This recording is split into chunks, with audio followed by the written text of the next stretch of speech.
નમસ્કાર મિત્રો, વાત કરીશું આજના તાજા સમાચારની। કેનેડાના વડાપ્રધાન જસ્ટિસ ટ્રુડોને બુધવારે 1 સપ્ટેમ્બર એક મોટો ઝટકો લાગ્યો છે। ટ્રુડોની લઘુમતી સરકારને સમર્થન આપનારી ન્યૂ ડેમોક્રેટિકલ પાર્ટીએ પોતાનું સમર્થન પાછું ખેંચી લીધું છે।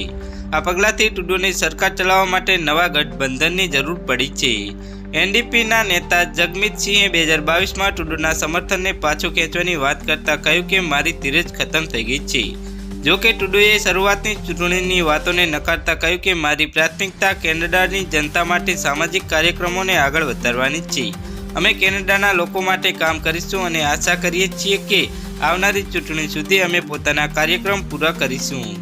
સમર્થન પાછું ખેંચાયા બાદ ટ્રુડો હવે વિપક્ષ પર નિર્ભર છે, ખાસ કરીને જ્યારે સંસદમાં વિશ્વાસ મતની જરૂર પડશે। જો ચૂંટણી થાય છે તો હાલના સર્વે મુજબ ટ્રુડોની લિબરલ પાર્ટીને હારનો સામનો કરવો પડી શકે છે। કેનેડામાં ઓક્ટોબર 2025 સુધી ચૂંટણી થવી જરૂરી છે। નોંધનીય છે કે ટ્રુડો વર્ષ 2015થી વડાપ્રધાન છે। તો હાલ માટે આટલું જ, મળીશું નવી અપડેટ સાથે।